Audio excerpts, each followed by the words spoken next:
Salam sejahtera umat sedharma semuanya. Terima kasih atas rahmat Tuhan Yang Maha Esa, welas kasih dari Buddha Maitreya, kebesaran dari Dwi Maha Guru Agung Secun dan Semu, lindungan dari ketiga yang Arya Sesepuh di Nirwana, bimbingan dan dukungan dari para sesepuh dan pandita.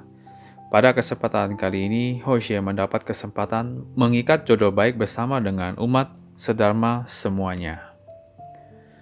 Pada hari yang berbahagia ini, Hosea mendapat kesempatan untuk berbagi dengan umat sedharma semuanya, melanjutkan kembali topik Lun Yu, pembahasan kitab Lun Yu, Wei Zheng Pian, bab ke-10.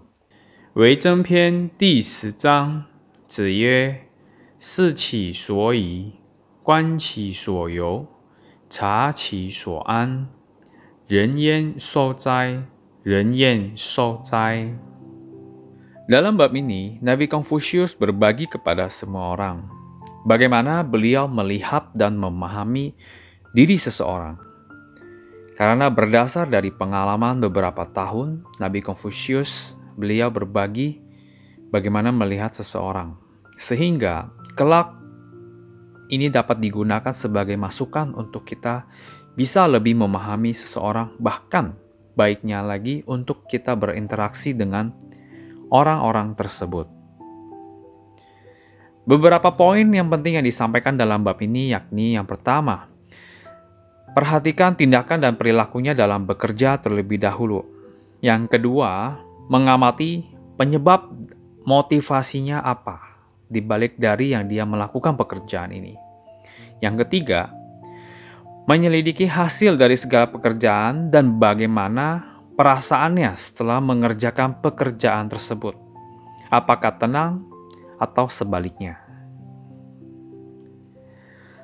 Siqi suoyi, perhatikan tindakan dan perilakunya dalam bekerja terlebih dahulu. Ini secara visual. I di sini bermakna adalah bekerja.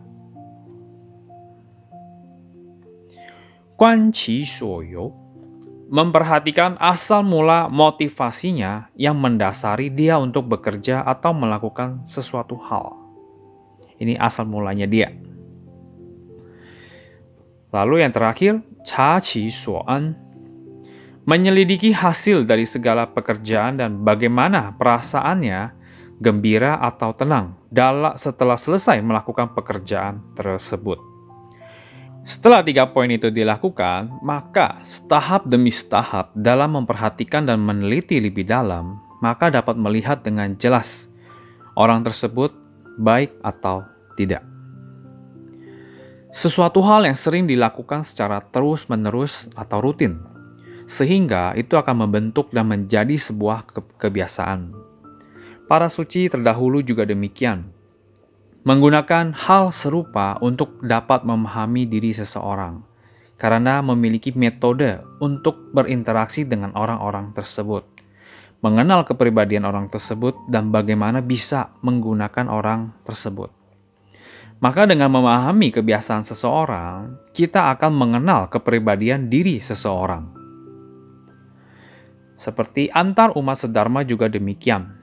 Melalui hal demikian, kita dapat memahami ketulusan dari seseorang dalam membina Tao. Dengan demikian, dapat menentukan moral diri seseorang, apakah baik atau tidak. Lalu bagaimana hati keinginannya bisa disembunyikan lagi, karena semua itu sudah menjadi kepribadian seseorang yang akan terlihat sangat jelas, sehingga tidak bisa disembunyikan dengan kepura-puraan. Dan yen shou zai, kata keterangan bermakna bagaimana. Maksudnya adalah bagaimana kita bisa menyembunyikan hal-hal ini. Yang ini merupakan kata keterangan. Lalu memiliki makna adalah bagaimana. So, ini adalah menyembunyikan atau ngumpet, berlari. Ya. Metode yang diajarkan Nabi Confucius sangat bermanfaat dalam keseharian kita serta dalam kalangan pembinaan Tao. Terlebih sangat berguna bagi para pemimpin, serta bagaimana kita menggunakan seseorang dengan tepat dan benar. Karena semua hal ini memiliki kebaikan yang besar. Nabi Confucius keseluruhan pun mengatakan, Melihat dahulu bagaimana sikap orang itu dalam bekerja. Lalu, lebih maju lagi setahap, memperhatikan apa yang menjadi mendasari orang itu untuk mau melakukan hal tersebut. Lalu terakhir, meninjau perasaan orang itu setelah bekerja. Apakah senang atau tenang dengan hasil yang dicapainya, baik hasilnya tidak baik atau hasilnya sangat memuaskan. Siqi suoyi, perhatikan tindakan dan perilakunya dalam bekerja terlebih dahulu. Karena dalam penglihatan visual, kita dapat melihat secara nyata, secara langsung perilaku seseorang dalam bekerja, termasuk segala yang terjadi dalam keseharian orang tersebut.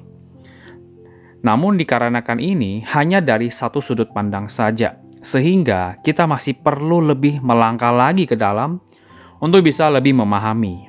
Bila hanya visual saja, kita masih belum bisa menilai seseorang. Dalam kalangan wadah ketuhanan, kita dapat secara visual melihat ketulusan hati seseorang dalam membina diri. Apakah mereka ada sungguh-sungguh atau tidak? Apakah ada membina atau menjalankan sesuai dengan kemampuannya atau tidak? Karena kita dapat melihat dulu dari tindakan mereka. Guanqi Shouyo. Langkah selanjutnya memperhatikan asal mula motivasinya yang mendasari orang tersebut untuk bekerja atau melakukan sesuatu hal. Motivasi dasarnya apa? Lalu, setelah pengalaman yang dilaluinya dia ini bagaimana? Sehingga lebih mendetil memperhatikan atas dasar apa orang tersebut melakukan hal ini. Ini lebih maju lagi setahap dibanding dari secara visual. Karena memperhatikan memiliki wawasan yang lebih luas bila dibandingkan dengan hanya melihat saja. Melihat apa yang dia lakukan, lalu serta memperhatikan pengalamannya seperti apa. Pengalaman seperti pada saat bertemu dengan kondisi tertentu, lalu bagaimana orang tersebut akan menyelesaikan masalah itu. Lalu berdasarkan hal apa dia akan menyelesaikannya. Apakah sempurna, kurang, atau berat sebelah, ataukah adil, atau lain-lainnya.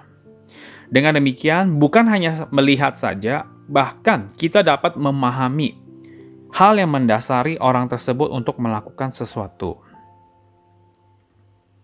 Caqi suan, melihat dan mengamati hasil dari segala pekerjaan yang diselesaikan, lalu perasaannya bagaimana? Gembira atau tenang setelah selesai melakukan pekerjaannya dia.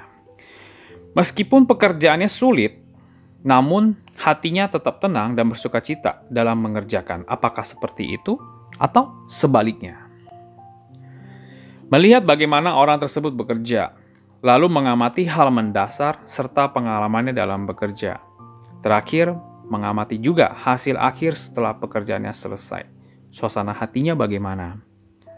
Apakah tenang atau puas, dan lain-lainnya. Ini yang disampaikan Nabi Confucius kepada kita semua.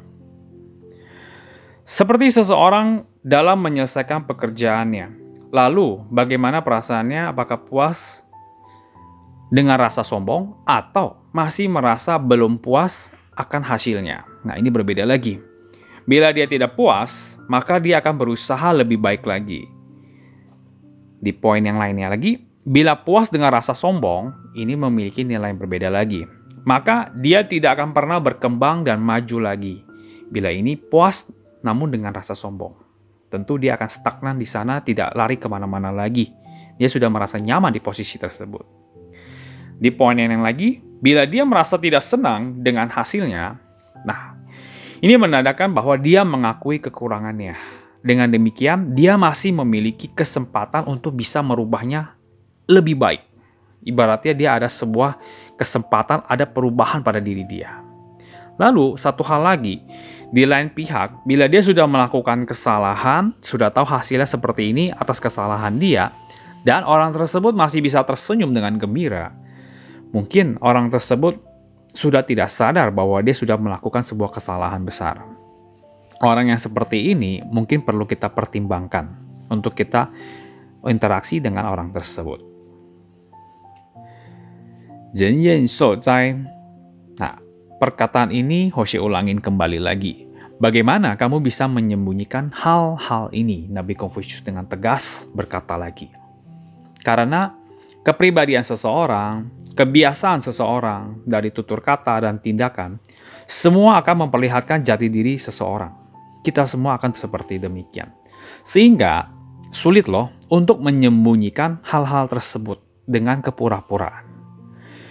Dalam kehidupan bermasyarakat akan menjadi sebuah pertimbangan kita. Karena hal ini kita mau mengetahui diri seseorang dan kita sudah tahu dari beberapa poin ini sebagai sebuah masukan buat diri kita. Apakah orang tersebut layak kita ajak interaksi, komunikasi, dan sebagainya. Di dalam wadah ketuhanan juga demikian. Tugas apa yang bisa diberikan oleh masing-masing pembina tentu akan dipertimbangkan oleh para pimpinan wadah ketuhanan. Nah, di lain pihak, Nabi Mengzi juga pernah memiliki sebuah pengalaman. Beliau memiliki sebuah kemampuan untuk bisa menilai diri seseorang. Mengzi mengatakan, mendengar orang tersebut berbicara dan melihat tatapan mata orang tersebut, maka Nabi Mengzi sudah bisa mengetahui kepribadian seseorang. Hanya mendengar orang tersebut bicara dan melihat tatapan mata orang itu. Bukan berarti beliau Nabi Mengzi adalah seorang peramal dan menerima untuk meramal orang. Bukan. Beliau bukan orang yang demikian. Memiliki kemampuan demikian juga berdasar dari pengalaman yang dijumpai dalam kehidupan Nabi Mengzi. Layaknya seperti Nabi Konfusius. Sedangkan di sisi lain, Nabi Konfusius juga sama memiliki pengalaman. Mendengar seseorang berbicara dan melihat tindakannya, Nabi Konfusius sudah tahu dan sudah bisa memahami kepribadian dari orang tersebut. Di mana ada suatu kali ada seorang raja bernama Wei Wenhou. Adalah salah satu penguasa pertama negara Wei pada periode negara perang. Kita kenal sebagai Chunqiu Zhanguo Sitai. Masa dari negara berperang dan awal-awal beliau adalah salah satu penguasa pertama dari negara Wei. Pada saat itu beliau bertanya kepada penasehatnya bernama Li Ke. Lalu beliau bertanya demikian. Bagaimana memilih seseorang untuk dijadikan sebagai perdana menterinya? Namun pada saat itu Li Ke tidak segera langsung menjawab pertanyaan dari rajanya ini. Li Ke memberikan sebuah usulan kepada rajanya bahwa bagaimana untuk melihat kepribadian seseorang tersebut terlebih dahulu. Li Ke memberikan 5 poin. Yang pertama, melihat orang tersebut, umumnya dia itu berinteraksi dengan orang yang bagaimana. Itu poin di pertama. Apakah dia berinteraksi dengan orang yang baik atau yang tidak baik, atau semuanya ada, dan lain-lain. Lalu yang poin yang kedua, melihat bila dia berrezeki, lalu bagaimana dia beramal. Apakah dia beramal sesuai dengan rezekinya dia, atau sebaliknya. Karena bila kita membahas dengan kata beramal, tidak semua orang bisa beramal dengan sangat ikhlas dan tulus. Bukan berarti tidak ada. Ada. Namun tidak banyak orang yang bisa beramal dengan tulus. Ya, ini poin yang ditentukan oleh yang dititik beratkan oleh Li Ke. Poin ketiga, saat orang tersebut menjadi seorang pejabat, lalu dia akan memakai orang yang bagaimana ibaratnya akan memilih menteri-menterinya itu dari mana saja. Pada saat itu, mungkin kita akan bisa melihat apakah dia ada memihak sepihak atau dia memang seorang pejabat yang adil. Meskipun berbeda dengan sekte, berbeda dari dia punya golongan politik, dia bisa mengambil kesempatan orang yang politik yang lain, tempat yang lain untuk dijadikan pejabat dia atau lain-lainnya. Poin yang keempat, pada saat tidak memiliki kedudukan yang tinggi, mungkin kedudukan sebagai pejabat atau lain-lainnya, apakah dia bisa menerimanya atau sebaliknya, menghalalkan segala cara untuk mendapatkan posisi sebagai seorang yang memiliki kedudukan dengan berbagai macam cara supaya dia bisa dapat. Itu poin yang keempat. Poin yang kelima, saat miskin, apakah dia bisa mengambil materi orang lain atau tidak? Ibaratnya singkat kata, mencuri atau tidak. Seperti demikian. Dari kelima poin ini, Dike menitik beratkan di poin yang ketiga. Yang paling sulit lolos di dalam hal ini adalah saat orang tersebut menjadi seorang pejabat. Apakah dia memakai orang dari pihak dia saja atau dia bisa adil untuk memakai dari berbagai macam pihak? Umumnya, hal ini yang paling sulit lolos. Oleh sebab itu, Dike memberikan usulan ini kepada seorang raja bagaimana untuk bisa memilih Perdana Menteri. Kisah tersebut mengajari kita jangan takut kepada mereka yang lebih pintar dari kita. Bila kita takut akan hal demikian, maka selamanya kita tidak akan pernah maju. Bahkan, di dalam kehidupan saat ini reality, perusahaan, baik juga wadah ketuhanan, baik juga suatu organisasi, dan lainnya. Ini semua berlaku. Sebagai seorang pemimpin, kita jangan takut kepada bawahan kita yang lebih pintar daripada kita. Justru itu akan menjadi sebuah indikator bahwa kita masih memiliki kesempatan yang lebih baik bisa memajukan kita punya organisasi, kita punya perusahaan, kita punya wadah ketuhanan, dan lain-lainnya. Confucius membimbing kita, jangan karena kesalahan 1-2 kali orang lain punya kesalahan, kita sudah tidak mau memakai orang itu lagi. Kita harus berlapang dada. Berikanlah kesempatan kepada mereka. Berdasar dari poin yang disampaikan Nabi Confucius, yaitu poin yang ketiga sebelumnya, melihat dahulu. Yang kedua, mengamati hal mendasarnya apa, motivasinya. Yang ketiga, mengamati suasana hatinya seperti apa setelah hasil yang dicapai oleh dia. Maka, berusaha sebaik mungkin bisa terus meneruskan penyebaran Tao yang agung ini ke seluruh umat manusia, serta kita harus bersyukur atas pemberian dari Yang Kuasa kepada seluruh umat manusia. Dari pelajaran bab ini, bukan mengajari kita untuk pandai meramal seseorang, namun membimbing kita merubah kebiasaan buruk kita semua. Karena perubahan ini akan merubah nasib kita masing-masing. Pepatah mengatakan, ada hati, namun bila tidak ada jodoh yang baik, perlahan-lahan jodoh yang baik akan tiba juga.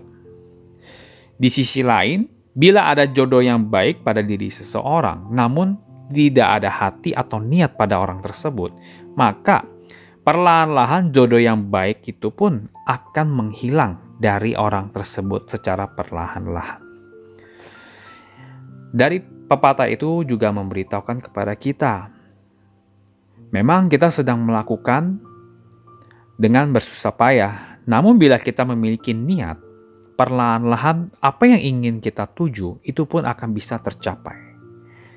Ibaratnya, mau melakukan hal yang sulit, tetapi bila kita dengan tulus, dengan ikhlas, dan kita ada giat pada diri kita, hal itu pun akan tercapai. Bila melakukan hal yang mudah saja, seumpamanya membalikan telapak tangan, namun bila kita tidak memiliki niat, tidak memiliki hati, hal itu pun tidak akan pernah terjadi dalam kehidupan kita. Itulah makna dari pepatah tersebut. 3 poin yang disampaikan oleh Nabi Confucius kepada kita bukan bertujuan hanya mengetahui kepribadian dan memahami seseorang. Memang dari 3 poin itu mengajari kita untuk kita bisa memahami diri seseorang dan kepribadian seseorang. Tetapi, poin pentingnya lagi, namun setelah mengetahui segala hal itu, hal tersebut itu digunakan sebagai introspeksi diri kita sebenarnya. Mengingatkan kepada kita semua agar kita bisa lebih memperbaiki moral pribadi kita masing-masing. Itu poin pentingnya. Kenapa demikian? Apa manfaatnya bila kita hanya mengetahui kepribadian seseorang? Ada, tadi sebelumnya Hoshi sempat mengatakan kita bisa mengetahui kalau kita akan bisa menggunakan orang tersebut. Tetapi bukan hal tersebut yang menjadi poin penting. Poin penting yang di sini disampaikan adalah kita sudah tahu orang lain punya kepribadian, gunakan hal tersebut. Plus dan minus dari mereka dijadikan sebagai bahan introspeksi diri kita. Karena di dunia ini bukan kita saja yang hanya melihat orang lain. Toh, orang lain juga masih bisa melihat kita. Ya, oleh sebab itu, kita sangat beruntung sekali kita dapat mendapatkan Tao dan kita ada kesempatan membina Tao. Kesempatan membina ini tentu yang kita sebut sebagai Shu Tao. Shu Tao adalah memperbaiki. Memperbaiki apa? Memperbaiki hati kita. Memperbaiki berbagai macam hal yang buruk pada diri kita. Memperbaiki dari yang buruk menjadi yang baik. Itu tujuan kita melakukan pembinaan diri. Bila kita sudah mendapatkan Tao yang begitu agung, namun tidak kita perbaiki hal tersebut, sama saja dengan mereka yang tidak mendapatkan Tao.